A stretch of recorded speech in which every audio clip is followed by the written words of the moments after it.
Hello students, मेरा नाम सुधीर कुमार कटियार है। आज मैं जो आपसे टॉपिक डिस्कस करने जा रहा हूं that is air lift pump. अगर आपने मेरे अभी यूट्यूब चैनल को सब्सक्राइब नहीं किया है तो उसको सब्सक्राइब कर लीजिए, सो दैट जो भी मैं आपको टॉपिक आपसे डिस्कस करने जा रहा हूं आगे, आप उनकी अपडेट्स पा सकें और उनको आप अंडरस्टैंड कर सकें। ऑलराइट, तो जो आज ही टॉपिक है that is air lift pump, जो कि हमारी यूनिट 5 में AKTU की यूनिट 5 में कवर होता है। इसको हम लोग समझते हैं। जितने भी पंप होते हैं उन सब का काम वाटर को लिफ्ट करना होता है, ठीक है। बट यहाँ पर हम जो डिवाइस यूज कर रहे हैं उसमें कोई भी मैकेनिकल पार्ट यूज नहीं किया गया है, ठीक है। तो जैसे कि इसकी पहली लाइन लिखी हुई है, the air lift pump is a device which is use for lifting water from a well or some by using compress air, alright। तो यहाँ पर हम लोग कंप्रेस एयर का यूज करते हैं वाटर को लिफ्ट करने के लिए। तो एयर की प्रॉपर्टी होती है कि वो वाटर जब किसी पाइप में एयर को अगर हम सप्लाई करें तो वहां पर अगर प्योर वाटर पहले से भरा हुआ है तो जब भी वहां से एयर पास होगी तो उस कंट्रोल वॉल्यूम में जो वाटर अवेलेबल है उसके साथ एयर हमारी मिक्स होगी एंड उसके कारण जो वहां पर जितना भी मीडियम प्रेजेंट होगा उसकी डेंसिटी कम हो जाएगी, ठीक है। ये फंडामेंटल है इसका। तो जैसे कि अब यहाँ पर हम सेटअप को देखते हैं। यहाँ पर देख रहे हैं आप लोग कि एक ये पाइप यूज किया गया है और यहाँ पर एक नोजल लगा हुआ है, ऑलराइट। और यहाँ से हम लोग एक कंप्रेसर की मदद से एयर को कंप्रेस करके इसमें हम लोग यहाँ पर फीड कर रहे हैं, ऑलराइट। इसके बाद हमने यहाँ पर इसी लिक्विड मीडियम में एक और पाइप को इंसर्ट किया हुआ है। इस पाइप की जो हाइट है उसकी हाइट को हम लोग मेंटेन करते हैं। कितनी मेंटेन होनी चाहिए उसको भी हम डिस्कस करेंगे बाद में। बट यहाँ पर देखिए ये कहलाएगा आपका डिलीवरी पाइप, ऑलराइट। यहाँ से हमारा यहाँ से वाटर आपका निकल रहा है और यहाँ पर दिख रहा है कि एयर वाटर मिक्सचर यहाँ पर हमारे पास अवेलेबल है। यहाँ पर जो हाइट जो हम लोग यहाँ पर देख रहे हैं कि जो इस टैंक में जो हमारा वाटर जितना भी फिलअप है इस नोजल से डिलीवरी पाइप जो है, डिलीवरी आउटलेट है, उसकी जो हाइट है दैट इज कैपिटल H। और जो वाटर है यहाँ पर हमारा इस टैंक में जो फिलअप है नोजल से उसकी हाइट आपकी स्मॉल h है, ठीक है। तो यहाँ पर प्योर वाटर भरा हुआ है। अब यहाँ पर हम लोग क्या करेंगे कि यहाँ से कंप्रेस एयर को सप्लाई करेंगे, ठीक है। तो जब हम कंप्रेस एयर को यहाँ पर सप्लाई करते हैं तो यहाँ पर एक से ज्यादा नोजल का यूज किया जा सकता है, ठीक है। तो एक से ज्यादा नोजल का यूज उन कंडीशंस में यूज किया जाएगा जहां पर बेटर मिक्सिंग अगर हमें चाहिए हो और पाइप की अगर जो हमारी डायमेंशन है वो थोड़ा सा चेंज हो रही है तो उन कंडीशन में हम लोग यूज कर सकते हैं, ठीक है। बट यहाँ पर क्या होगा कि जो कंप्रेस एयर यहाँ पर आ रही है इस कंप्रेस एयर को हम लोग क्या करेंगे, चूंकि यहाँ पर वाटर का लेवल जिस लेवल में इनिशियल है वहां तक पहले मेंटेन रहेगा नेचुरली, ठीक है। तो वाटर यहाँ से इसके अंदर से जाएगा और इस हाइट तक पहले मेंटेन रहेगा, ऑलराइट। अब यहाँ पर क्या कर रहे हैं हम लोग कि जैसे ही यहाँ पर कंप्रेस एयर को सप्लाई करेंगे, कंप्रेस एयर के साथ हमारे जो लिक्विड है उसके साथ एयर के मॉलिक्यूल हमारे उसके साथ मिक्स होना स्टार्ट हो जाएंगे, ऑलराइट। तो हम लोगों ने पहले भी इस कॉन्सेप्ट को पढ़ा हुआ है कि अगर किसी मीडियम की डेंसिटी कम है या ज्यादा है तो क्या फर्क पड़ता है।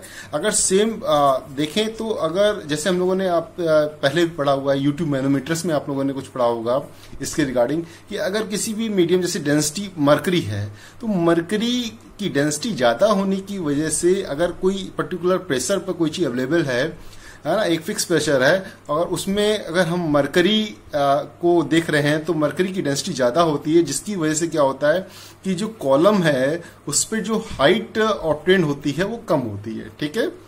बट उसी प्रेशर पर अगर हमारा कोई ऐसा मीडियम रख दिया जाए जिसकी डेंसिटी आपकी मरकरी से कम हो तो क्या होगा उसमें क्या होगा कि उस कंडीशन में क्या होगा कि वो वाटर जिसकी डेंसिटी कम है वो ज्यादा हाइट ऑब्टेन कर लेता है उस ट्यूब पे। सेम यहाँ पर उसी को अगर हम यहाँ पर रिप्रेजेंट करने की कोशिश करें तो क्या होगा कि जैसे ही यहाँ पर आप देख रहे हैं कि एयर के मॉलिक्यूल्स जैसे ही इसके साथ मिक्स होंगे, इस पूरे पाइप के अंदर जो भी लिक्विड होगा उसकी डेंसिटी प्योर वाटर जब पहले फिलअप था उसकी डेंसिटी से कम हो जाएगी। ठीक है, तो जैसे ही यहाँ पर डेंसिटी कम होगी तो उसी कॉन्सेप्ट में हम समझ सकते हैं अगर कोई मीडियम की डेंसिटी कम है तो जितना भी वहां पर प्रेशर प्रेजेंट है उसकी वजह से जो राइज इन हाइट होगा वो उस लिक्विड में ज्यादा हो जाएगा जिसकी डेंसिटी कम है। राइट, तो यहाँ पर क्या होगा कि डेंसिटी कम होने की वजह से लिक्विड हमारा यहाँ से निकलना स्टार्ट हो जाएगा, लिफ्ट करना स्टार्ट हो जाएगा।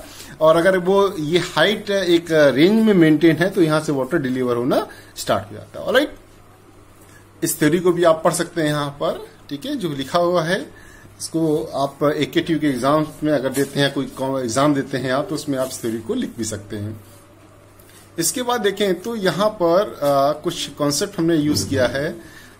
देखिए यहाँ पर है कि जो हमारा पाइप होता है, जो भी हमारा ये जो कंप्रेसर है, जो यहाँ पर एयरलिफ्ट पंप है हमारा, उसमें कहीं भी मूविंग पार्ट का यूज नहीं किया जा रहा है। राइट, तो इसकी वजह Now we have some important point regarding airlift pump. First point is the value of ratio small h upon capital H minus small h is between 4 and 1 for the values of small h between 30 meter and 100 meter respectively. तो यहाँ पर आप देख रहे हैं कि जो ratio है हमारा small h upon capital H minus small h, ये 4 से 1 के बीच में वेरी करता है फॉर बेस्ट रिजल्ट। ऑलराइट, तो अगर हम इस डायग्राम को यहाँ पर देखें, एयरलिफ्ट पंप के डायग्राम को, तो यहाँ से हमको समझ में आता है कि जो हमारे पास स्मॉल h है वो ये हाइट है और जो कैपिटल H है वो हमारी ये हाइट है। ठीक है, तो अगर हम यहाँ से देखें कि जो हमारी स्मॉल h है वो नोजल और वाटर लेवल के बीच की हाइट है, एंड कैपिटल H है जहां हमको वाटर को डिलीवर करना है, और जो capital H minus small h है वो इसका डिफरेंस है। यानी वाटर नेचुरली इस लेवल तक रहेगा, बट उससे अगर ऊपर को वाटर को आपको लिफ्ट करना है तो उस केस में वो हमारे पास capital H minus small h height होगी। ऑलराइट, तो अगर हमारे पास इस रेशियो जो हमारा स्मॉल h है अगर वो हमारा गिवन है तो उससे हम क्या फाइंड आउट कर सकते हैं कि ये कैपिटल H की वैल्यू क्या होगी। उस रेशियो से हमारे पास अगर रेशियो 1 से 4 के बीच में वेरी कर रहा है तो हम कोई वैल्यू पिक कर लेंगे, और उस वैल्यू को पिक करने के बाद हम निकाल सकते हैं कि what should be the value of that capital H minus small h, और what should be the value of capital H। ये हम डिटरमाइन कर सकते हैं इस पहले पॉइंट से। ऑलराइट, हमारे पास नेक्स्ट पॉइंट है, it has no moving part below water level and consequently no wear and tear. Alright, इसमें कोई भी मूविंग पार्ट्स हमारे पास नहीं है, तो इस केस में जो वियर एंड टीयर के चांसेस होते हैं वो नहीं होते, क्योंकि मूविंग पार्ट जितने भी होते हैं उनमें वियर एंड टीयर ज्यादा क्रिएट हो जाता है। ऑलराइट, नेक्स्ट पॉइंट क्या है, it can pump solid without any damage to the system. तो अगर हमारे पास कोई मूविंग पार्ट होता है, अगर उसमें कोई सस्पेंडेड पार्टिकल आ जाता है तो उस केस में जो हमारी पार्ट्स होते हैं, मूविंग पार्ट्स होते हैं, वो डैमेज हो सकते हैं।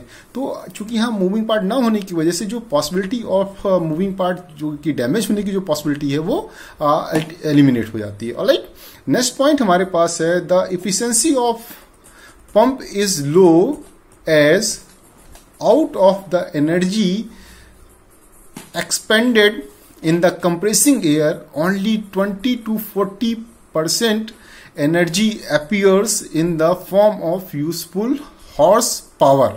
Alright, तो आपको यहां पर दिख रहा होगा कि जो हमारे पास एनर्जी जो हम कंप्रेसर के थ्रू एयर को कंप्रेस करने के लिए दे रहे हैं उसमें जो हमें ओनली 20 to 40% एनर्जी यूटिलाइज हो रही है वाटर को लिफ्ट करने में। तो जो यूजफुल हॉर्स पावर के फॉर्म में जो हमें एनर्जी मिल रही है वो जो इनपुट एनर्जी का है दैट इज 20 to 40% के रेंज में होता है, इसलिए इसकी जो एफिशिएंसी होती है वो लो होती है। ऑलराइट, नेक्स्ट पॉइंट है this pump can raise more water through a bore hole of given diameter than any other pump. Alright, तो अगर दो पंप यूज किए जा रहे हैं, उनका जो बोर है उसका जो डायमीटर अगर वो सेम है, तो अगर मैं दोनों को कंपेयर करता हूं तो ये हम पाते हैं कि जो हमारा एयरलिफ्ट पंप होता है वो ज्यादा वाटर को लिफ्ट कर सकता है in the case of having two pump of same bore diameter. Alright, तो यहां से हमको एक नया पॉइंट ये भी मिलता है। और इसके बाद फॉर बेस्ट रिजल्ट के लिए मैंने शुरुआत में कैपिटल एच और स्मॉल एच की जो वैल्यूज अगर हमको मिल जाती हैं तो बेस्ट रिजल्ट हमको कब ऑब्टेन होते हैं, जो capital H minus small H should be less than small H. Alright, तो जो हमारी स्मॉल एच क्या है, हमारी पास नोजल और जो वाटर लेवल है उसके बीच की हाइट है, और जो कैपिटल एच स्मॉल एच है ये क्या है, कैपिटल एच है जो वो डिलीवरी हाइट है, और स्मॉल एच तो मैंने आपको बताया है। अगर इन दोनों का डिफरेंस निकालते हैं, वो डिफरेंस अगर स्मॉल एच से हमारा कम रहता है तो उस केस में हमारे पास बेस्ट रिजल्ट ऑब्टेन होते हैं। हमने एग्जाम्पल के तौर पे इसको दिया हुआ है कि सपोज करिए हम स्मॉल एच की वैल्यू को 30 मीटर ले लेते हैं, तो उसके केस में जो हमारे पास रेशियो है let is suppose the ratio small h upon capital H minus small h is equal to 4। तो अगर मैं इसको सॉल्व करता हूं यहां पर स्मॉल एच की वैल्यू को रखते हुए, तो कैपिटल एच हमारा 37.5 मीटर निकल के आता है।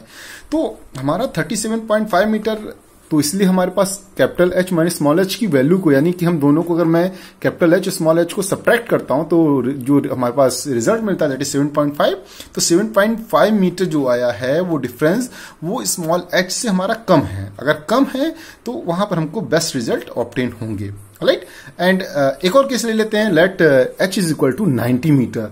ऑलराइट, तो 90 मीटर के केस में सपोज करिए this ratio is equal to 1, hence अगर मैं इसको सॉल्व करता हूं तो जो कैपिटल एच है वो 180 मीटर निकल के आता है। तो उस केस में हमारे पास जो capital H minus small h that is 180 minus 90 metre हो जाता है, 90 हो जाता है, दैट इज 90 मीटर निकल के आता है। तो 90 मीटर आप क्या देख रहे हैं कि जो capital H minus small H है वो भी 90 मीटर है और स्मॉल एच है वो भी 90 मीटर है।